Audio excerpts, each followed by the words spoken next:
என்று சொன்னால் சாமி அவர்களையே தான்.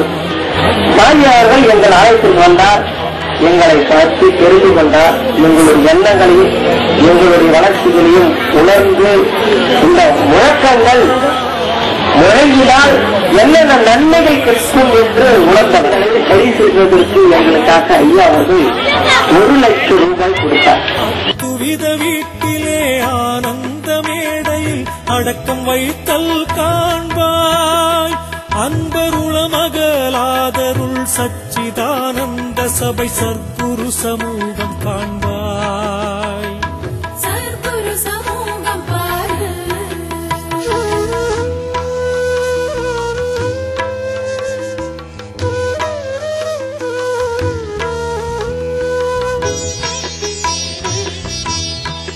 ஒரு வல்லமையான நேரம் இந்த நேரம். எங்கு தர்மம் ஓங்கி நடக்கின்றதோ அந்த இடத்திலே வர்ண பகவான் வருவதற்கு அவருக்கு இந்த பூமியில அவர் வேதத்துக்கு அவருக்கு இது இருக்கு. ஏதோ யாகம் பண்றது கிடையாது. அந்த தெய்வ சக்திகள் வரக்கூடிய 2010 அந்த மகா சித்தர்கள் வரப்போகின்றார்கள்.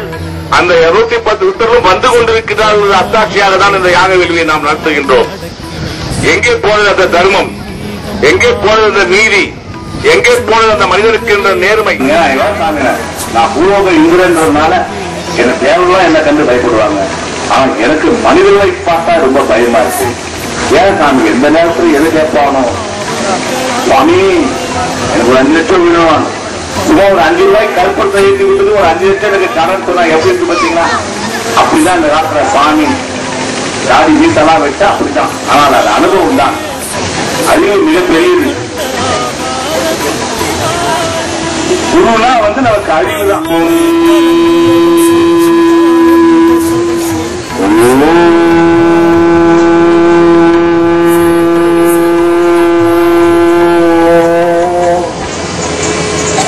உலகத்துல மகா சக்தி வாய்ந்த மந்திரத்தை நேற்று நான் உங்களுக்கு சொன்னேன்.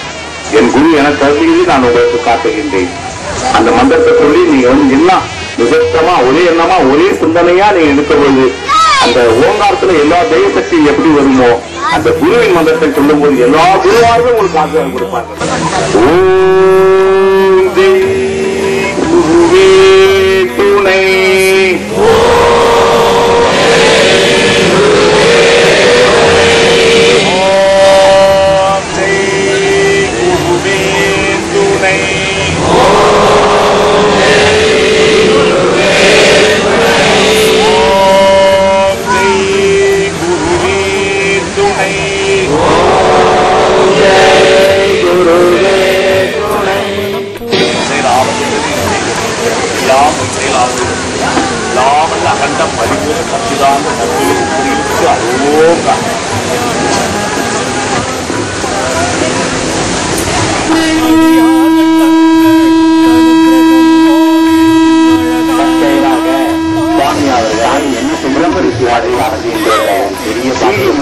பார்த்தோன்னே ஒரு மகிழ்ச்சி அடைஞ்சோம். நிறைய மலைகள்ல சாதுகளுக்கும் மக்களுக்கும் ஒரு பெரிய அன்னதான சேவையை அந்த செய்தி மூலியமா பார்த்தோன்னே உண்மையாவே இறைவன் திருவருளை பெறணும் அப்படின்னா, இறைவனோட கருணையை பெறணும்னா உயிர்களுக்கு சேவை செய்யணும், உயிர்களுக்கு தர்மம் செய்யணும். யாரெல்லாம் உயிர்களுக்கு சேவையும் யாரெல்லாம் உயிர்களுக்கு தர்மமும் செய்யறோமோ அவங்களுக்கு அருட்பெருஞ்சோதி ஆண்டவனின் கருணையும் சித்தர்களின் கருணையும் நிச்சயம் நம்மளை சேரும். அந்த வகையில நம்ம சாமி அவர்கள் சிங்கப்பூருக்கு பெரிய பாக்கியம்.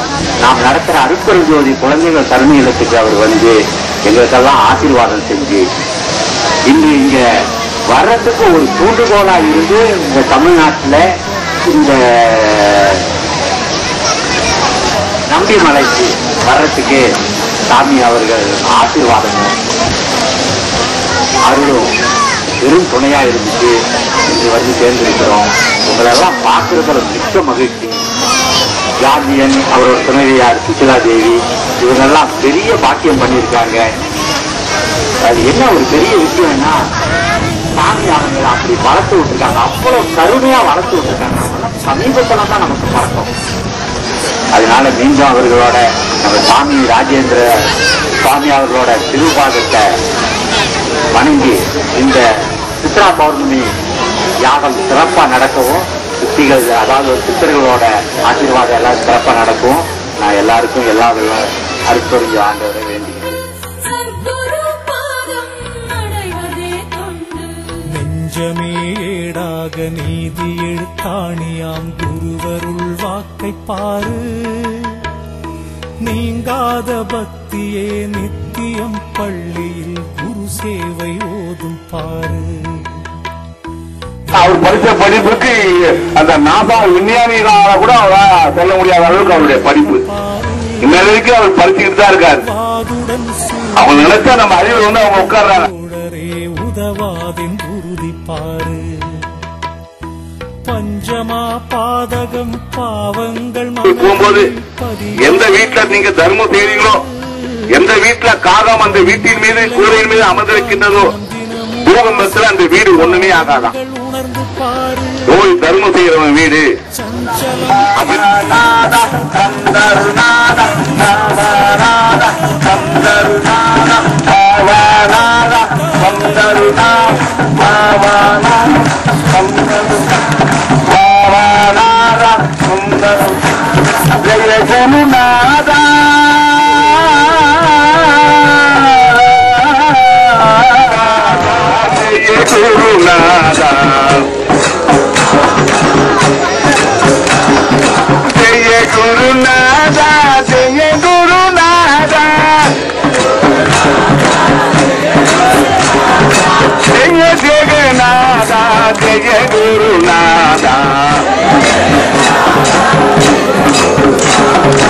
जय गुरुनाथा जय गुरुनाथा जय गुरुनाथा जय गुरुनाथा जय गुरुनाथा जय गुरुनाथा जय गुरुनाथा जय गुरुनाथा जय गुरुनाथा जय गुरुनाथा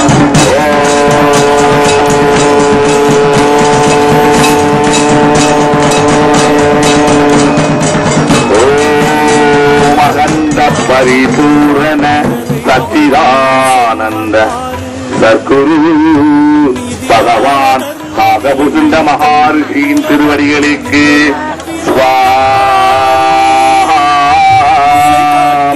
கொள்ளும் சச்சிதானந்த சபை சத்குரு சமூகம் பாரு.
लेके राजी लेके सप्तमी लेके गुरुवार लेके गुरुवार के